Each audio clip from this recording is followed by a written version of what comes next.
Selamat pagi saudara-saudari yang terkasih dalam Kristus. Mari kita mengawali hari baru dengan mendengarkan firman Tuhan yang diambil dari Injil Markus bab 6 ayat 34 sampai dengan 44. Tuhan bersamamu. Inilah Injil Yesus Kristus menurut Markus. Begitu banyak orang mengikuti Yesus. Ketika Yesus melihat jumlah orang yang begitu banyak, tergeraklah hatinya oleh belas kasihan kepada mereka, karena mereka seperti domba yang tidak mempunyai gembala. Lalu mulailah ia mengajarkan banyak hal kepada mereka. Ketika hari mulai malam, datanglah murid-murid Yesus kepadanya dan berkata, "Tempat ini sunyi dan hari sudah mulai malam. Suruhlah mereka pergi supaya mereka dapat membeli makanan di desa dan kampung-kampung sekitar ini." Tetapi jawab Yesus, "Kamu harus memberi mereka makan." Kata mereka kepadanya, "Jadi haruskah kami pergi membeli roti hanya dengan 200 dinar dan memberi mereka makan?" Tetapi Yesus berkata kepada mereka, "Berapa banyak roti yang ada padamu? Cobalah periksa." Sesudah memeriksanya mereka berkata, 5 roti dan 2 ikan.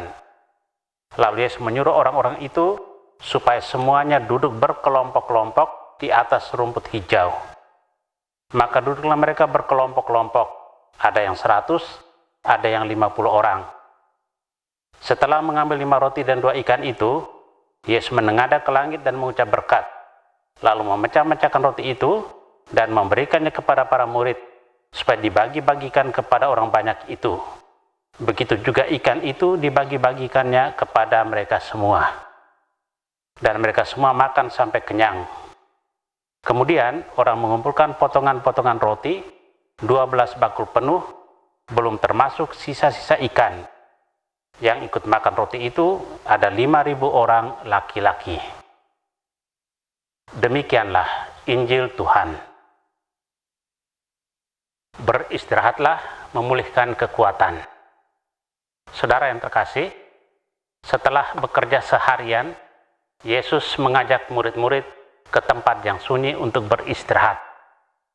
Pergi ke tempat sunyi dan beristirahat itu penting. Tempat yang sunyi menjadi pilihan. Apa yang dapat kita pelajari dari mengasingkan diri ke tempat sunyi? Pertama, di tempat sunyi orang bisa memikirkan dengan tenang apa yang telah dikerjakan dan apa yang akan dikerjakan. Kedua, dengan beristirahat, kekuatan akan dipulihkan karena badan, jiwa, dan batin disegarkan. Kemudian ketiga, kita pun dapat menikmati beristirahat di hadapan Allah.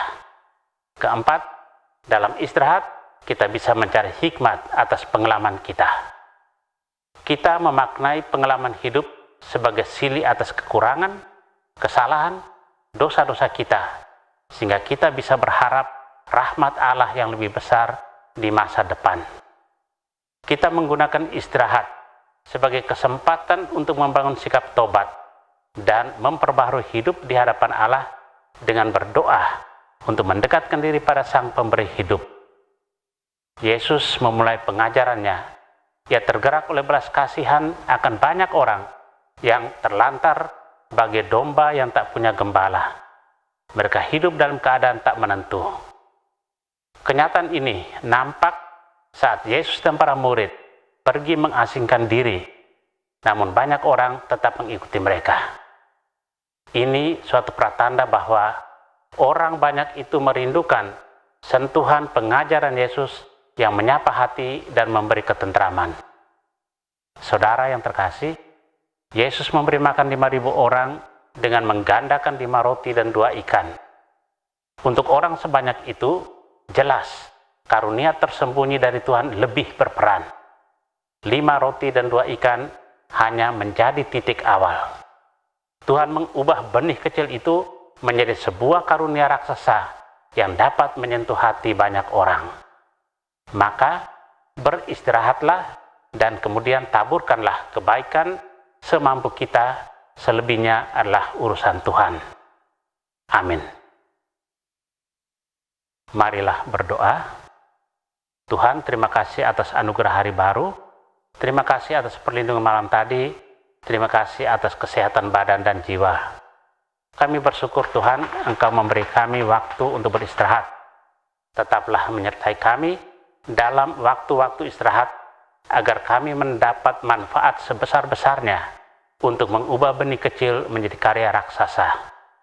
Kami mohon bimbingan-Mu, agar kami juga dapat bermurah hati dengan sesama yang berkekurangan.